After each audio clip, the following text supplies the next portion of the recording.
Assalamualaikum warahmatullahi wabarakatuh.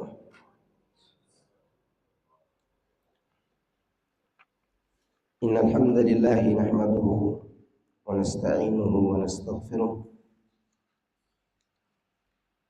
wa na'udzu billahi min shururi anfusina wa sayyiati a'malina. May yahdihillahu fala mudilla lahu wa may yudlil fala hadiya lahu. Wa asyhadu an la ilaha illallah wahdahu la syarika lahu wa asyhadu anna Muhammadan abduhu wa rasuluh sallallahu alaihi wa ala alihi wa sahbihi ajma'in wa sallama tasliman katsira, amma ba'd. Ya ayyuhalladzina amanu taqullaha haqqa tuqatih wa la tamutunna illa wa antum muslimun. Fa inna asdaqal hadithi kitabullah wa khairal hadi hadi Muhammadin sallallahu alaihi wasallam. Syarrul umuri muhdatsatuha fa inna kulla muhdatsatin bid'ah wa kulla bid'atin dhalalah wa kulla dhalalatin finnar. Jemaah sekalian, a'azani Allah wa iyyakum. Alhamdulillah, di siang hari ini kita dipertemukan oleh Allah Subhanahu wa taala dalam kajian perdana yang diadakan di Masjid Ubay bin Ka'ab. Nah, semoga kegiatan seperti ini bisa kita lanjutkan atau ada yang melanjutkannya dari orang-orang yang dititipkan oleh Allah ilmu kepada mereka. Karena di zaman sekarang ini majelis ilmu adalah sesuatu yang langka, dan keinginan manusia untuk belajar sangat sedikit. Oleh karena itu, dulu zaman tabi'in atau zaman-zaman ulama kita dulu, para ulama kalau ditanya, adakah orang yang mau memberikan nasihat? Ulama kita akan bertanya balik, adakah yang mau mendengarnya? Artinya, Ustadz mungkin siap akan menyampaikan nasihat, menyampaikan ilmu, tapi apakah ada orang yang berselera dengan ilmu itu? Yang menunjukkan jarangnya orang yang memiliki keinginan untuk belajar, dan menunjukkan pula bahwa belajar agama ini adalah mengambil warisan, namun warisan yang diwariskan oleh para nabi dan rasul. Dan suatu kesyukuran bahwa kita diberikan oleh Allah kesempatan untuk belajar dan mengamalkan Islam. Kalau sekiranya kita tidak belajar agama ini, kita nggak tahu kita akan berbuat apa. Entah itu berbuat syirik atau berbuat perkara-perkara yang merendahkan diri kita di hadapan makhluk. Dan ingat, Abu Jahal itu bukan karena bodoh dia dipanggil Abu Jahal, tapi karena dia cuek dengan ilmu agama. Abu Jahal itu sebelum dia menolak Islam, dia dipanggil Abul Hakam, bapaknya kehakiman. Artinya dia orang yang bijak, orang cerdas, terpandang di kalangan orang Arab, terutama suku Quraisy, Bani Makhzum.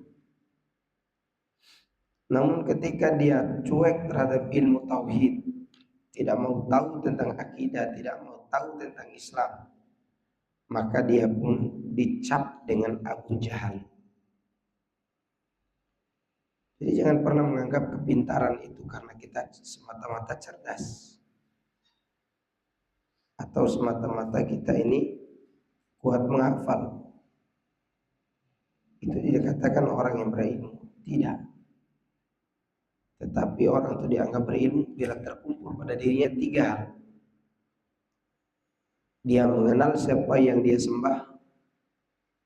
Kemudian kedua, dia tahu cara menyembah Allah. Yang ketiga, dia memiliki rasa takut kepada Allah. Baru orang itu disebut dengan orang yang berilmu. Saya ulangi, orang yang berilmu itu disebut berilmu karena berkumpul padanya tiga hal. Dia mengenal siapa yang dia ibadahi dan tahu cara beribadah kepada Allah, serta dia memiliki rasa takut dan takwa kepada Allah. Maka untuk mencapai tiga hal itu berarti tidak terbatas hanya orang-orang yang cerdas saja, tapi semua orang yang memiliki keinginan untuk sampai ke arah sana. Dan ada berarti tidak hanya orang yang dianggap ustadz atau ustadzah yang bisa berilmu. Orang pada umumnya pun bisa dianggap berilmu selama terkumpul pada dirinya tiga hal tadi. Dan kita ini adalah hamba-hamba Allah Subhanahu wa taala yang wajib tunduk kepada Allah. Dan siang hari ini kita akan membahas tentang hal itu. Kita hanya hamba yang datang tanpa apa-apa di bumi ini.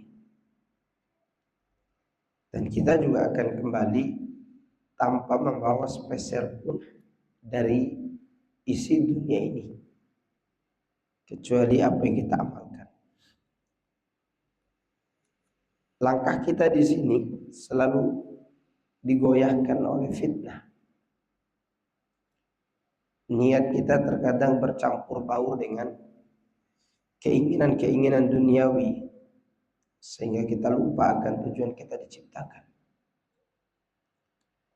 Dan hati kita terkadang bercampur antara kejernihan dengan kekeruhan. Dan kadang kita tidak tahu diri bahwa diri kita ini hamba. Semua itu terjadi karena hati kita diliputi oleh kebodohan. Namun meskipun demikian, kita berada di antara jatuh dan salah, berada dalam kegelapan. Kita berusaha untuk kembali mengakui bahwa diri kita ini hamba yang diperintahkan untuk beribadah kepada Allah. Sebagaimana Allah katakan, "Wa ma khalaqul jinna wal insa illa liya'budun."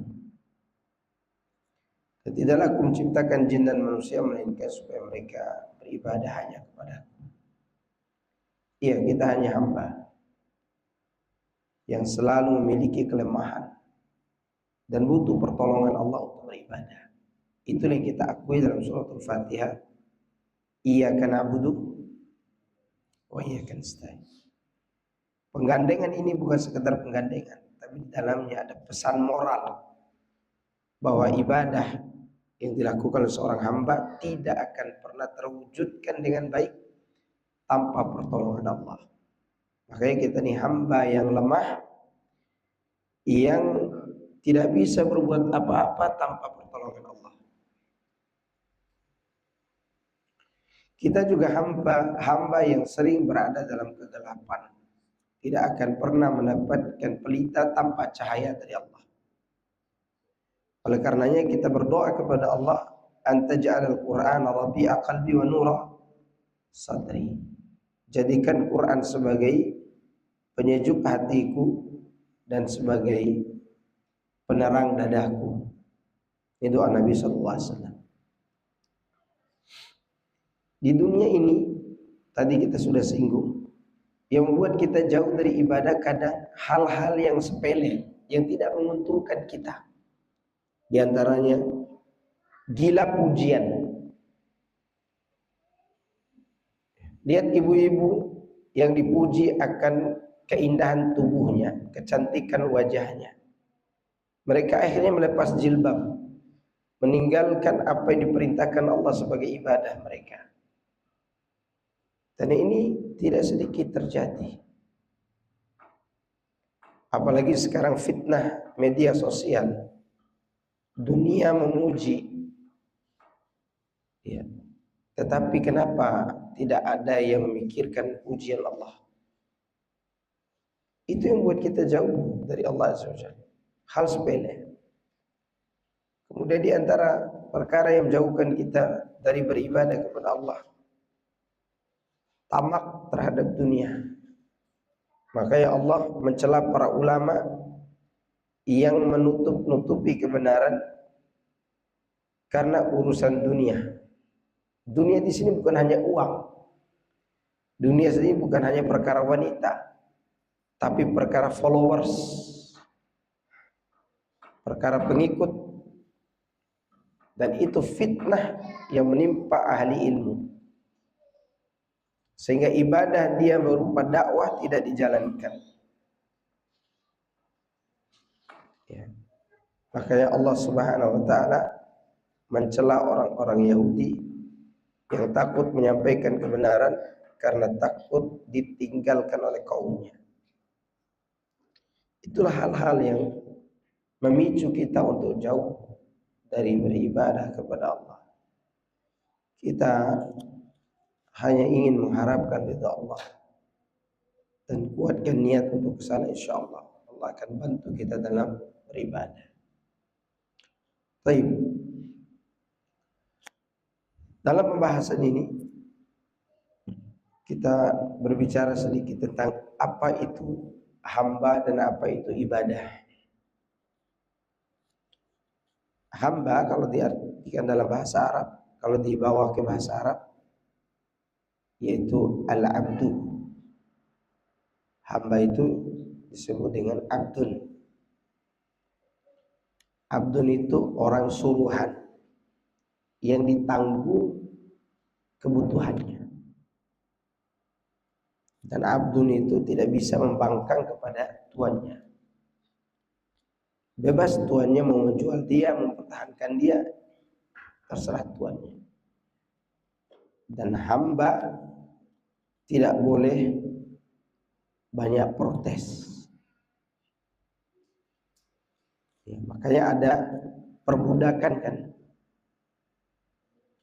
Budak itu kalau udah dikasih kebutuhannya, tempat tinggalnya, mereka akan melakukan apa yang diperintah oleh tuannya. Kalau mereka mau menebus dirinya, mereka harus membayar. Ingin bebas, dia harus membayar. Kembalikan semua yang diberikan oleh tuannya juga. Atau dia punya perjanjian dengan tuannya. Kalau bahasa kita MOU-nya. Kalau tidak sanggup, dia akan tetap menjadi hamba. Itu asal kata abdun. Maka kita dikatakan hamba Allah karena kita diperintahkan untuk itu, taat. Kalau kita tidak mau taat kepada Allah, kita tebus diri kita dengan apa? Kembalikan mata kita, kembalikan telinga kita, kembalikan kepala kita, kembalikan otak kita kepada Allah SWT. Bisakah kita lakukan itu? Nggak bisa. Berarti kita tetap harus menjadi hamba Allah. Kita nggak bisa menghindar dari itu. Maka kita ini dilarang membangkang. Ya. Oleh karena itu para sahabat Nabi SAW dan orang-orang saleh, mereka yang berhasil menjadikan diri mereka sebagai budak Allah atau hamba Allah, mereka akan mengatakan sami'na wa ta'ana. Jika ada sesuatu yang berat, mereka tidak akan banyak protes, hanya saja kadang curhat saja. Namun kalau tidak ada solusi dari curhatnya, mereka akan mengatakan sami'na wa ta'ana. Contoh, kalau mau melihat hamba Allah yang sebenarnya, kita contohkan yang berat dilakukan oleh manusia, yaitu mengendalikan bisikan hati. Enggak ada di dunia ini orang yang bisa menghilangkan bisikan hati.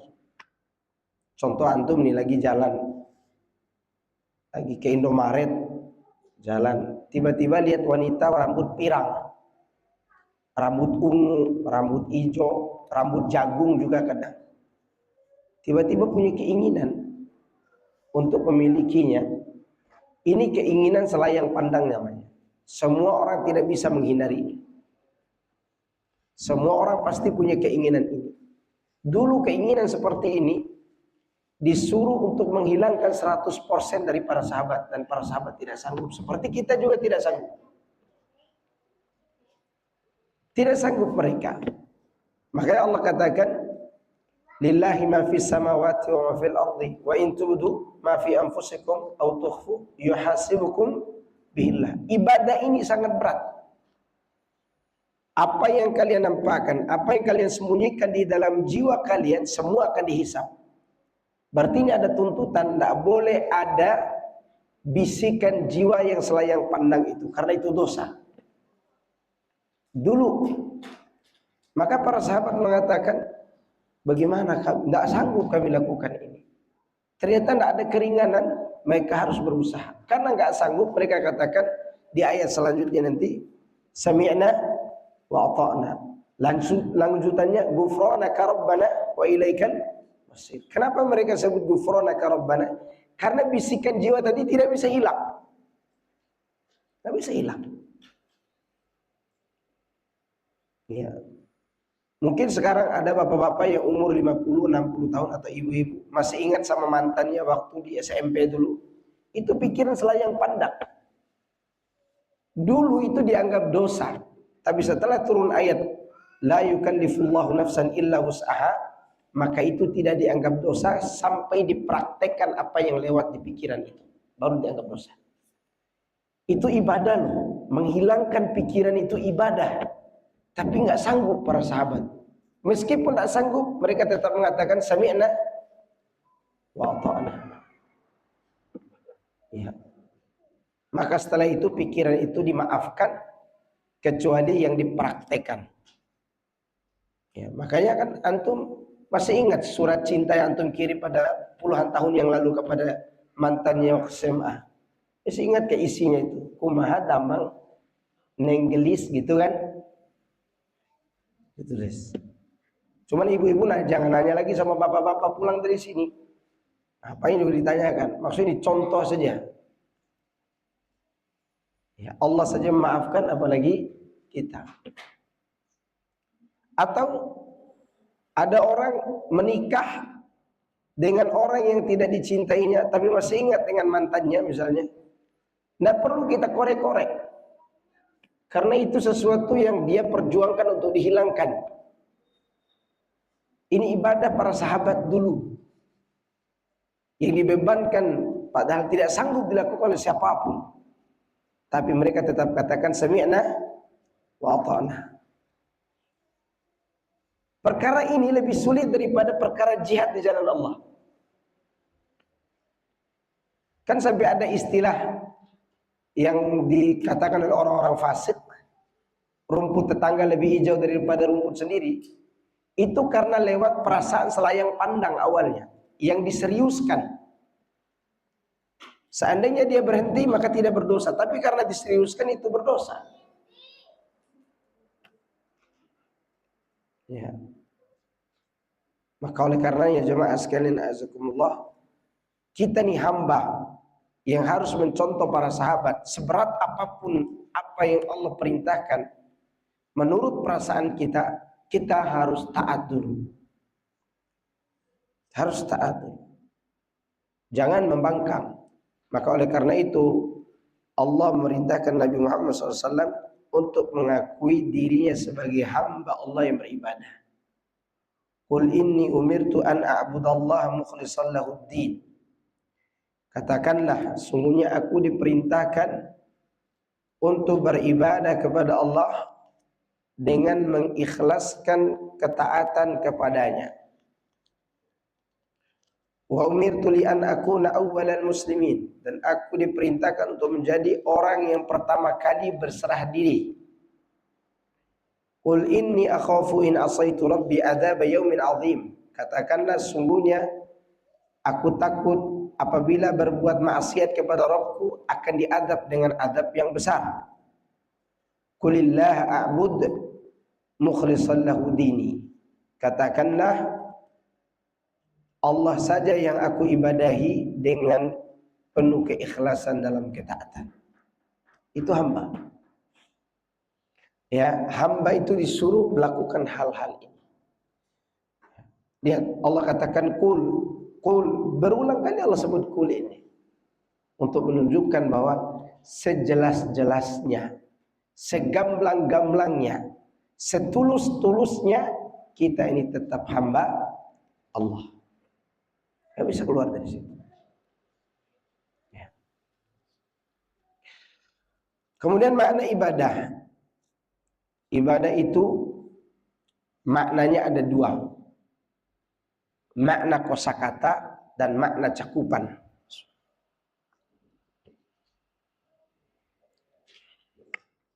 Ibadah itu ada dua makna. Pertama makna secara kosakata, yang kedua makna secara cakupan. Baik, kosakata al-ibadatu itu kan kosakata itu. Atau bahasa Arabnya mufradat. Ini kan mufradat ini. Bahasa Indonesia mufradat apa? Kosakata. Ibadah. Kan kita akan bertanya, ibadah, kita akan berkata begini, ibadah adalah, nah itu dia.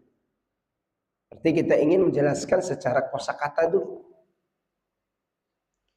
Ibadah adalah at-tadallul ma'al khudu'i, at-tadallul wal khudu'i ma'al mahabbati wa ta'zim. Merendahkan diri di hadapan Allah dengan ketundukan. Merendahkan diri di hadapan Allah disertai dengan ketundukan, penuh kecintaan dan pengagungan kepada Allah.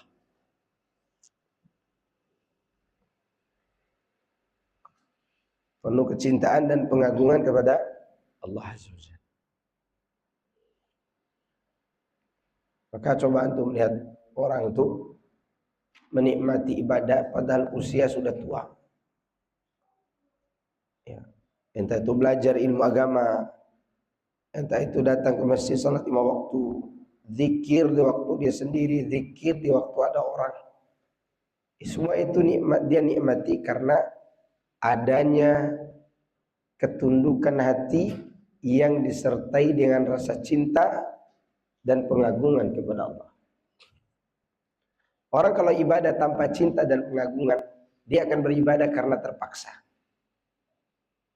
Ya. Berarti ibadah itu harus dengan kecintaan dan pengagungan. Iya, tapi tetap bermula dari memaksakan diri. Kalau tunggu itu tidak akan terjadi sebelum kita memaksakan diri. Dibiasakan dengan cara memaksakan diri. Ya, inilah makna ibadah. Apa tadi makna ibadah secara mufradat? Merendahkan diri, menghinakan diri disertai dengan ketundukan, penuh kecintaan dan pengagungan kepada Allah. Makanya kan antum kan heran, ada orang stroke masih sholat, tua masih sholat, duluan lagi bangunnya daripada kita waktu subuh. Ya. Dia lebih lurus jalannya ke masjid daripada anak-anak muda yang ke masjid. Kenapa? Karena sudah terbentuk di hati itu perasaan tadi. Itulah makna ibadah. Berarti makna ibadah yang ini sifat siapa? Sifat hamba atau sifat Allah? Sifat hamba. Dan ini berkaitan dengan sikap hamba. Nah, tapi ini tidak akan sempurna sampai kita mengetahui definisi ibadah secara cakupan. Sehingga tidak semua yang kita anggap ibadah jadi ibadah. Maka kita harus tahu cakupannya apa ibadah itu.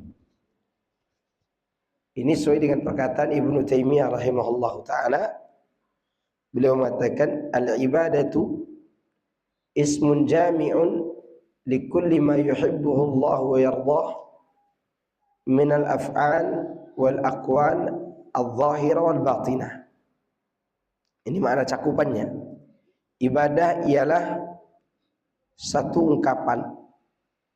Ibadah ialah satu ungkapan yang meliputi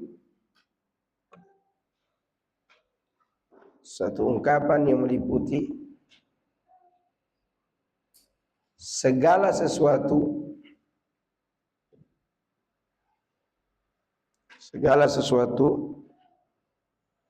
yang dicintai dan diridhoi oleh Allah.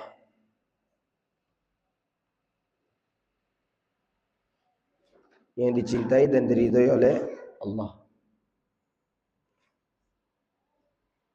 Baik berupa perkataan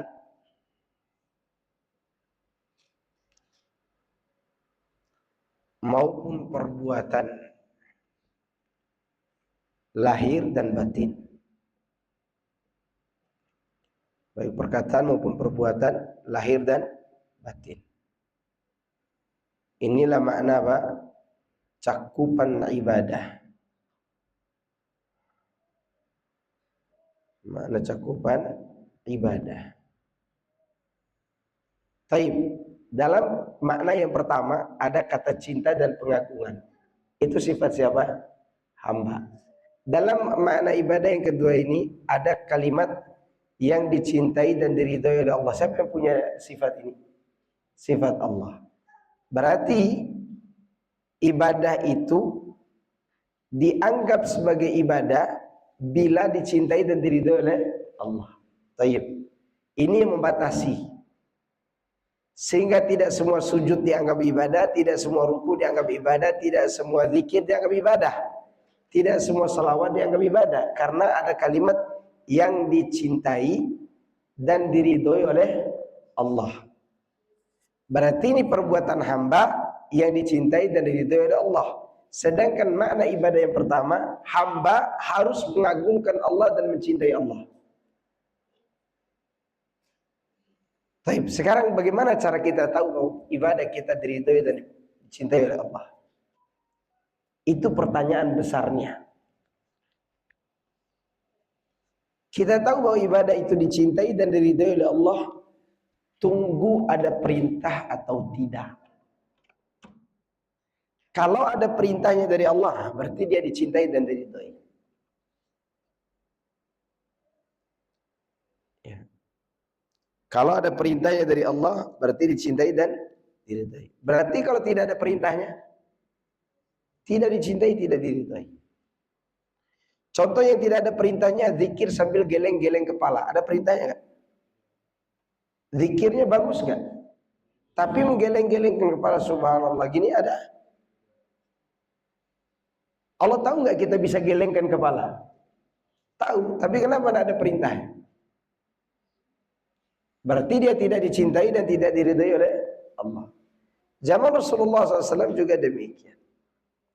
Allah sudah tahu ada jamaah selesai sholat, ada pimpinan sholat, yaitu Nabi Muhammad SAW. Tidak ada yang menghalangi mereka untuk berzikir berbarengan tanpa ada penghalang. Ada perintahnya? Nggak ada. Kenapa dilakukan?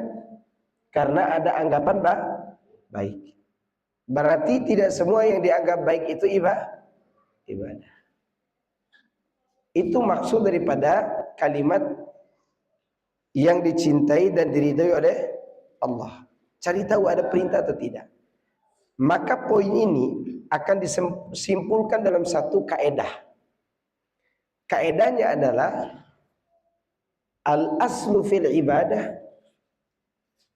al-man'u atau al-mahdzur illa idza warada ad-dalilu ala tasyri'ihi. Asal kata ibadah, asal perbuatan ibadah itu, maksud cara atau penentuan ibadah, hukum asalnya terlarang. Kecuali, nah baru ada kecualinya. Hukum asalnya apa? Terlarang. Kecuali yang ada dalilnya. Nah, kalimat yang ada dalilnya ada perintah. kecuali yang ada dalilnya, baru dikatakan sebagai ibadah.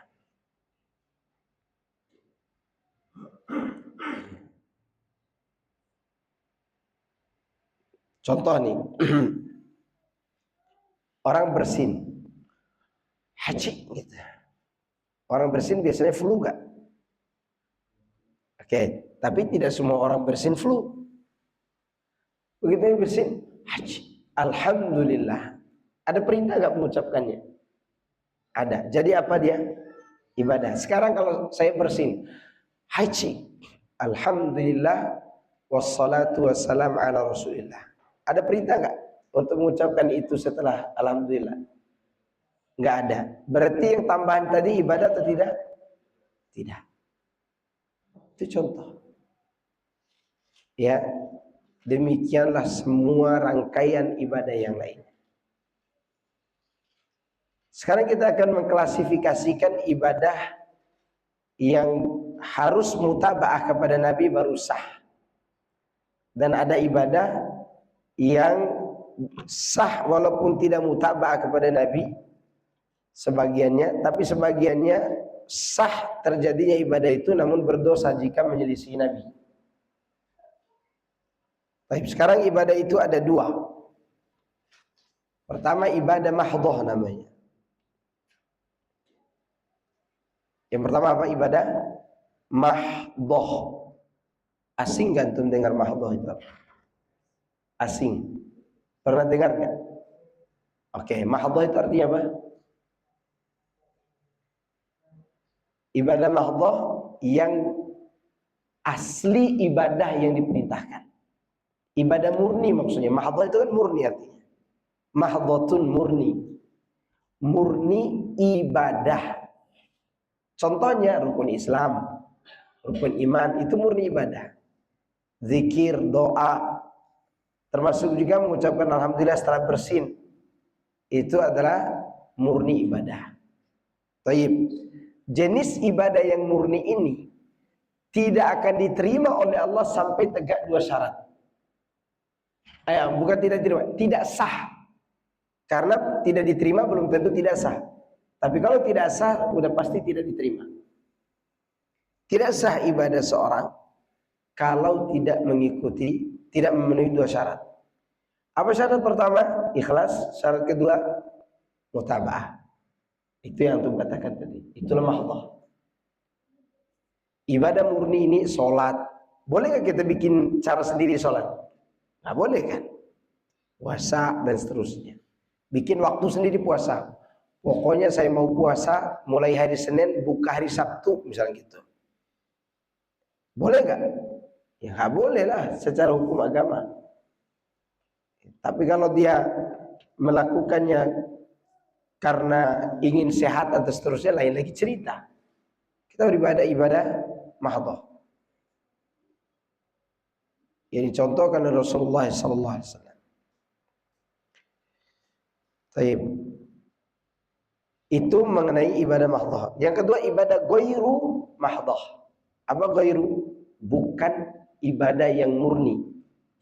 Tapi dia jadi ibadah kalau diniatkan untuk mencari ridha Allah. Yang ini ada yang dilakukan sah bila dia menyelisih sunnah Nabi dalam penyelenggaraannya tetap sah namun berdosa. Contoh nikah. Nikah dengan acara bid'ah misalnya. Sah nggak nikahnya? Sah. Tapi melakukan adanya begini dan begitu, ritual ini dan itu berdosa. Karena dia tidak mengikuti adat kebiasaan Rasulullah SAW dalam menjalankan pernikahan. Makanya nikahnya ahlul kitab. Kemudian kedua-duanya masuk Islam setelah itu, perlu nikah ulang nggak? Perlu nikah ulang nggak? Orang Kristen 2 orang masuk Islam suami istri. Perlu nikah ulang nggak mereka? Enggak, memang sudah sah nikahnya. Apakah mereka waktu nikahnya itu sesuai dengan aturan Rasul? Enggak. Jadi nikah mereka sah. Makanya nikah beda agama lakinya muslim perempuannya orang Nasrani yang baik, maksudnya tidak berzina wanitanya, siapa walinya? Wanitanya bukan muslim, bukan muslimah. Hakim mana dulu nih? Hakim agung apa Mahkamah Konstitusi ini? Atau Pak RT dan RW? Enggak sah. Ya walinya orang tua dia sendiri yang masih Nasrani. Kan ba'dhum awliya'u ba'dhin kata Allah. Ahlul kitab itu sebagian mereka jadi wali bagi sebagian yang lain. Ayat ini hanya terbatas kepada kasus Ahok kan pemahaman orang. Padahal bukan hanya kasus Ahok aja pemahamannya. Termasuk wali nikah. Bahwa wanita ahlul kitab, walinya ahlul kitab juga. Kecuali wanita itu masuk Islam, maka walinya siapa? Wali hakim muslim. Coba lihat surat Al-Maidah ayat 51 yang orangnya di demo waktu itu. Mesti kan demo 212 itu. Kan gara-gara ayat itu. Itu dalil bahwa wali nikah seorang ahlul kitab itu adalah bapaknya sendiri. Bila lakinya itu muslim. Lihat, ya ayyuhalladzina amanu la tattakhidul yahuda wan nasara awliya'a. Kan itu awal ceritanya. Ba'dhum awliya'u ba'd. Kalimat ini jangan disempitkan hanya satu makna. Termasuk wali nikah. Sah nikahnya walaupun bapaknya Nasrani jadi walinya. Emang bapaknya Nasrani ikhlas enggak dia? Enggak ikhlas kan waktu dia. Gimana dia bisa dikatakan ikhlas? Dia kafir, syiriknya besar. Kekufuran dia kepada Allah, mengatakan Allah punya anak. Tapi ketika dia jadi wali untuk anaknya yang masih ahlul kitab, sah nggak nikah dengan seorang laki-laki muslim tadi? Sah. Itu yang kita katakan tadi, ibadah ghairu mahdhah itu dia akan dianggap ibadah bagi yang niatnya mencari ridho Allah. Tapi kalau sekedar nikah, ingin memuaskan nafsu, sah nikahnya. Ya, sah nikahnya. Akad nikah gitu. Kan nikah itu main-mainnya serius, seriusnya serius, ya kan? Ada orang main apa? Bapak-bapakan, ibu-ibuan gitu ya. Antum-antum ini santri ini. Ini punya adik perempuan, ini apa namanya? Jadi pura-pura jadi mempelai laki-lakinya. Dia punya adik perempuan. Ya, atau si fulan ada adik perempuan dan dia walinya karena tidak ada orang tuanya. Main nikah-nikahan mereka di pondok. Senikahkan engkau dengan adik saya dengan mahar sekian, kata teman-temannya. Sah gitu. Sah nggak nikahnya? Sah. Padahal main-main kan. Itulah ibadah ghairu mahdhah. Dia jadi ibadah ketika ada niat. Tapi sekedar main-main, sah nggak aturannya? Sah. Maka ibadah ghairu mahdhah itu bisa masuk di dalamnya perkara-perkara mubah juga. Antum makan, antum minum, antum push up, antum olahraga, antum lari, antum main bola, niat untuk memperkuat fisik dalam beribadah kepada Allah, maka jalan antum lari, antum jadi ibadah. Tapi kalau cuma sekedar makan, minum untuk menggemukkan badan, nggak jadi ibadah. Ya, inilah yang dimaksud dengan ibadah ghairu mahdhah. Jadi ibadah itu berapa? Dua. Mahdhah dan ghairu. Yang mahdhah ini tidak akan sah dan tidak berpahala kecuali dengan dua syarat. Ikhlas, mutaba'ah. Gitu. Namun ibadah yang mahdhah ini ada yang caranya itu mutlak, tidak terlalu terikat dengan waktu, tidak terlalu terikat dengan cara, kecuali cara itu menyelisih syariat. Di antaranya menuntut ilmu. Menuntut ilmu ibadah nggak? Mahdhah apa ghairu mahdhah? Mahdhah. Belajar ilmu agama itu mahdhah. Boleh kita di masjid, boleh kita di pondok, boleh waktu hari Senin, boleh waktu hari Rabu. Ya, tidak terikat dengan apa? Waktu. Nabi hanya mengatakan thalabul ilmi fariidatun ala kulli muslim. Menuntut ilmu itu fardu ain atas setiap muslim. Ada ibadah yang terikat, ibadah muqayyad, seperti sholat 5 waktu. Nggak boleh sholat zuhur waktu jam 11. Boleh nggak sholat zuhur jam 11? Nggak boleh, karena udah terikat dengan aturan. Tapi ini ibadah yang kita melaksanakannya untuk mendekatkan diri kepada Allah Subhanahu wa ta'ala. Macam-macam ibadah seperti disebutkan tadi. Dan ini saya ambil dari perkataan Syekh Muhammad bin Abdul Wahhab rahimahullah. Wa anwa'ul ibadati allati amara Allah biha mithlul Islam wal iman wal ihsan. Contoh ibadah, macam-macam ibadah itu seperti rukun Islam yang 5, rukun iman yang 6, dan ihsan. Rukun Islam yang 5 apa yang dimaksud? Syahadatain, sholat, zakat, puasa, haji. Ibadah nggak ini? Ibadah. Rukun iman, iman kepada Allah, kepada para malaikat, kepada kitab-kitab, kepada para rasul, kepada hari kiamat, dan kepada takdir. Ini ibadah apa nih? Hati. Usul ibadah hati itu ini. Kemudian ihsan, ini kaitannya dengan perasaan. Perasaan diawasi oleh Allah, merasa seakan-akan melihat Allah. Ibadah yang ketiga ini bisa apabila ini terjadi bila 3 unsur dalam diri kita ini sinkron. Ruh, hati, dan jasad. Ihsan itu. Ihsan berlaku pada semua ibadah. Salat ada ihsannya. Puasa ada ihsannya. Zakat ada ihsannya. Bila sudah sinkron hati kita, jasad kita, dan ruh kita, maka terjadilah ihsan. Ada perasaan kita diawasi oleh Allah.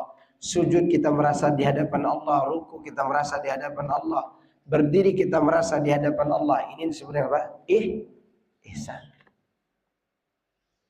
Ya, ini contoh. Contoh yang lain kata Syekh Muhammad bin Abdul Wahhab. Minhu ad-du'a. Di antaranya doa. Wal khawfu, takut. Wal raja'u, mengharap. Wat tawakkulu, bertawakal. Wal khusyu' wal raghabatu wal rahabatu wal khusyu'. Raghabah itu bedanya dengan harapan yang roja itu umum. Kalau raghabah, harapan kepada sesuatu sambil menjalankan tugasnya. Contoh begini ya, antara rohaba dan roja. Roja itu bisa maknanya hanya harap saja, tidak melakukan sesuatu. Bisa juga maknanya harap dan melakukan sesuatu. Tapi kalau sudah raghabah, itu harapan yang sudah menjalankan sebab. Contoh begini, fulan berharap kepada Allah ingin menikahi anak Pak Lurah gitu. Oke, anggap saja ini Lukman. Ada yang namanya Lukman di sini. Ada ya? Oke, Ustadz Lukman ya. Lukman yang lain. Ya. Ini si Lukman ini dia suka sama anak Pak Lurah. Tapi untuk menembus ke sana sulit. Ini lurah loh. Tentunya nggak mau dia sama santri, gitu kan. Kecuali santri yang datang ya kaya raya gitu kan. Lukman datang ke rumah Pak Lurah. Pergi kau nggak diterima. Tapi anak Pak Lurah suka sama Lukman. Nah, dia perjuangkan tuh kembang desanya yang sebentar lagi jadi kembang api di rumahnya. Jalan dia lagi, ditolak lagi.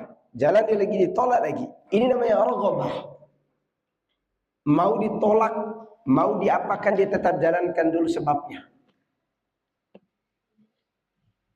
Demikianlah orang yang berharap surga. Dia dianggap lakukan raghabah, bila dia telah melakukan sebab untuk menuju ke surga. Ini ibadah raghabah itu. Ada orang, saya tanya, Pak, kok enggak sholat? Nanti aja dulu. Bagaimana kalau Anda mati sekarang? Jangan begitu Pak Ustaz. Berarti dia takut juga kan? Mau masuk surga enggak? Mau dong katanya. Kenapa enggak sholat? Belum waktunya, katanya. Belum dapat hidayah. Ini punya harapan tapi tidak menjalankan apa? Sebab. Ini bukan raghabah. Dia hanya sekedar harap selayang pandang. Sama seperti kasus tadi. Ada orang mau nikah sama siapa kamu? Saya mau nikah sama anak Pak Lurah. Sudah pernah coba-coba lama, nggak berani. Cuman berharap saja kalau begitu. Nggak ada usaha. Bukan raghabah namanya itu. Nah itu contoh raghabah. Lebih spesifik harapannya dibandingkan roja. Demikian juga rohabah. Rohabah itu ibadah takut juga, tetapi dia sudah berusaha keras untuk menghindari apa yang dia takutkan. Itu bedanya dengan khauf. Khauf masih umum. Misalnya ada orang, kamu takut neraka enggak? Takut, tapi masih main judi. Masih adu ayam. Masih judi online. Tapi kalau kamu takut nerakanya, takut. Dia berhenti judi, berhenti ini, berhenti itu. Ini namanya apa? Rohabah. Dia melarikan diri dari neraka itu sambil melarikan diri dari sebab-sebab yang mengantarkan ke neraka. Ya. Misalnya ada orang ini sakit mah kronis. Ya. Nggak takut asam lambung naik Pak? Takut sih, tapi makan cabai masih segini. Cabai hijau nasi padang lagi. Oke? Kira-kira ini takut rohabah atau takut-takutan ini? Dia tidak takut makan cabai menyebabkan asam lambungnya naik. Masih makan dia, tapi dia takut asam lambung naik. Atau misalnya udah ditulis di depan pagar, awas anjing galak gitu. Ente udah takut anjing? Takutlah, tapi masih lewat juga pagar orang itu. Itu namanya hanya sekedar takut tapi tidak menghindari sebab. Tapi kalau sudah menghindari sebab, ini namanya apa? Rohabah. Bukan hanya yang ditakuti yang dia hindari, tapi sebab dari yang ditakuti itu dia hindari juga. Itu ibadah yang sangat dalam urusan takut ini. Kemudian setelah itu khusyuk. Khusyuk dalam beribadah ada dua. Khusyuk yang nampak dan khusyuk yang tersembunyi. Kalau sholat, khusyuk yang nampak itu wajib, khusyuk yang tersembunyi itu sunnah. Apa khusyuk yang tersembunyi? Konsentrasi menghadapkan pikiran kepada alam akhirat atau merasa diri diawasi oleh Allah seperti ihsan tadi. Ini sunnah. Karena kalau wajib tidak ada orang yang selamat kalau gitu. Antum datang sholatnya, takbir, Allahu Akbar. Dengar imam baca Al-Quran bagus bacaannya, misalnya Alhamdulillahi Rabbil Alamin, masih konsentrasi kita.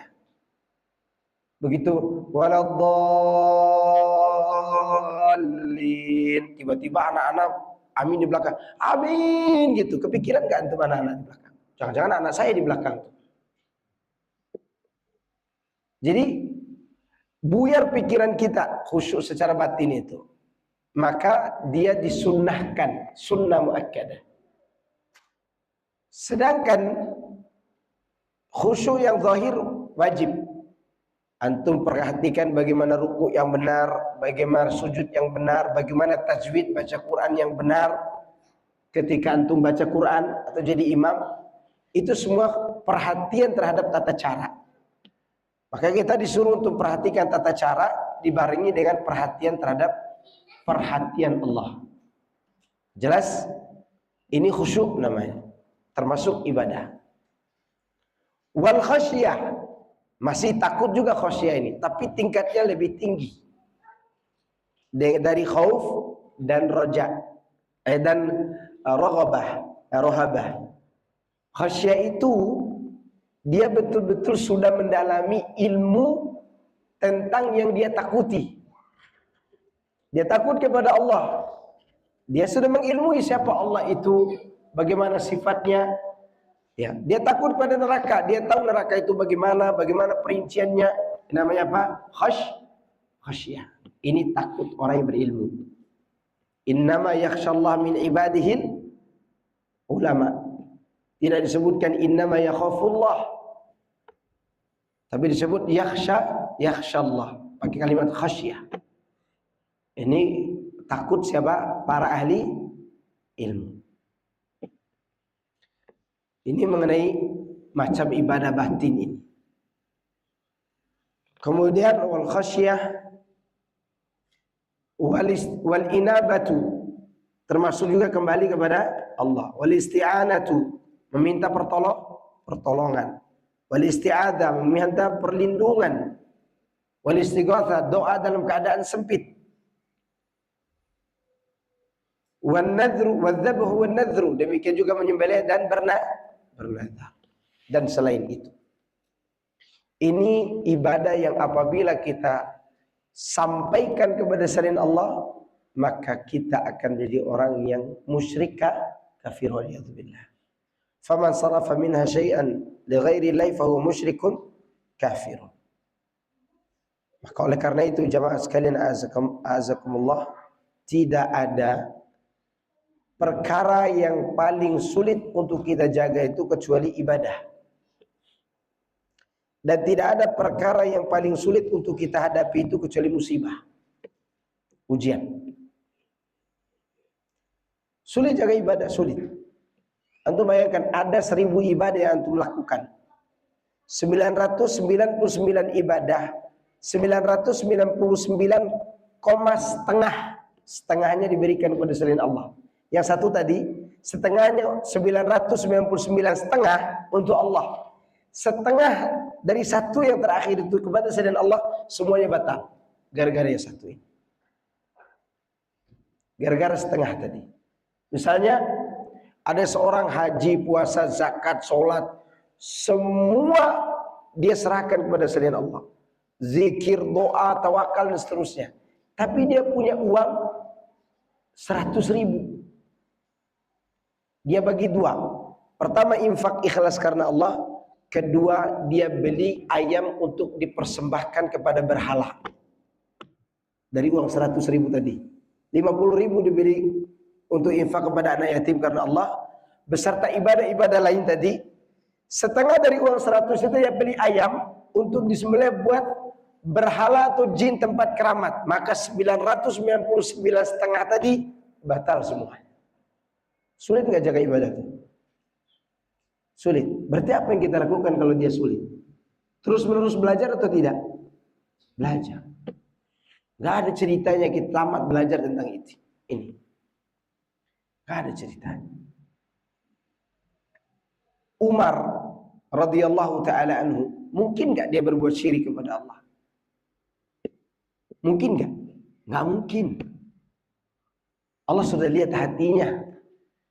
Dia penutup pintu fitnah. Tapi Abu Bakar menasihatinya dalam hal itu. Jangan sampai dia berbuat syirik kepada Allah. Lalu bagaimana kalau Abu Bakar melihat kita? Saking sulitnya menjaga kemurnian ibadah ini, saking khawatirnya mereka orang berbuat syirik, sampai di hadapan Umar pun Abu Bakar menyebutkan tentang larangan beribadah kepada selain Allah. Kapan tuh? Ketika Nabi wafat. Semua sahabat tidak ada yang terima, ada yang tidak terima. Termasuk yang tidak terima Umar. Yang diyakini Umar Nabi hanya pergi 40 hari. Seperti pergi Nabi Musa menemui Tuhannya. Di sisi yang lain Umar benci dengan orang munafik yang senang apabila mendengar Nabi Muhammad SAW wafat. Makanya Umar mengatakan, siapa yang mengatakan Muhammad SAW wafat, akan dipotong kaki dan tangannya. Singkat cerita, datang Abu Bakar, kemudian masuk ke kediaman Aisyah, membuka wajah Nabi SAW dan mencium keningnya, jatuh air mata beliau. Keluar dia menenangkan Umar. Umar tidak mau tenang. Akhirnya dia berdiri di mimbar. Apa yang dikatakan oleh Abu Bakar? Yang diucap oleh Abu Bakar, ya ayuhan nas. Ya. Di antara yang dipanggil ya ayuhan nas itu ada Umar di situ. Karena dia berbicara demikian gara-gara Umar. Man kana ya'budu Muhammadan fa inna Muhammadan qad mat. Wa man kana ya'budu Allah fa inna Allah hayyun la yamut. Siapa di antara kalian yang beribadah kepada Muhammad, Muhammad sallallahu alaihi wasallam telah wafat. Siapa yang beribadah kepada Allah, Allah itu maha hidup dan tak akan pernah mati. Apakah Umar waktu itu beribadah kepada Nabi? Enggak. Umar itu dia tidak terima. Munafik itu gembira ketika mendengar Rasulullah SAW wafat. Tapi Abu Bakar tahu sikap Umar ini bisa memicu bersikap berlebih-lebihannya orang bodoh terhadap Rasulullah SAW. Bukan Umar yang akan beribadah kepada Nabi, tapi orang lain yang melihat sikap Umar. Di mana Nabi itu tidak boleh mati, keanggapan orang bodoh. Kalau tidak boleh mati berarti dia Tuhan dong. Kalau dia tidak meninggal dunia berarti dia apa? Tuhan. Maka Abu Bakar menjelaskan tauhid di hadapan Abu Bakar. Kenapa? Karena sulitnya menjaga kemurnian ibadah. Bagaimana kita bisa santai-santai beragama dengan udahlah hanya Allah yang tahu ibadah kita? Nggak bisa. Kita harus berjuang untuk mempertahankan kemurnian ini. Sampai kapan? Sampai mati. Sampai mati. Makanya Ustaz Yazid rahimahullahu ta'ala, setengah abad beliau berdakwah ini sampai beliau diwafatkan oleh Allah. Lebih setengah abad. Lebih dari 50 tahun dia berdakwah. Dakwah dia tahun 90-an yang kami dengar waktu kecil-kecil itu masih terdengar sampai hari ini bahkan. Bahkan materinya tidak jauh-jauh dari situ. Tulisan-tulisannya. Kenapa? Karena dia tahu yang dijaga itu adalah kemurnian ibadah.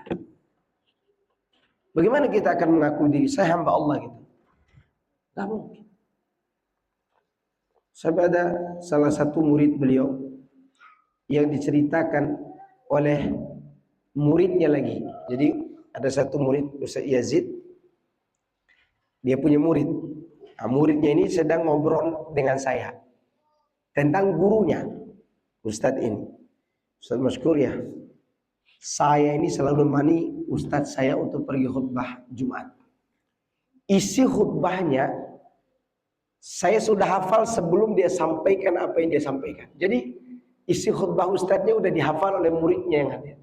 Kenapa? Karena isinya cuma itu, dia pergi khutbah di atas mimbar tuh, pindah satu masjid ke masjid lainnya, udah banyak masjid dan selalu diantar oleh muridnya. Dia mau ngomong apa aja nanti tahu tuh apa yang dia omongkan. Sampai suatu hari terjadilah obrolan. Ustadz nggak bosan-bosan sampai ini itu dulu, itu terus waktu khutbah Jumat. Kata dia, akhi, kalau ustadznya bosan, gimana muridnya?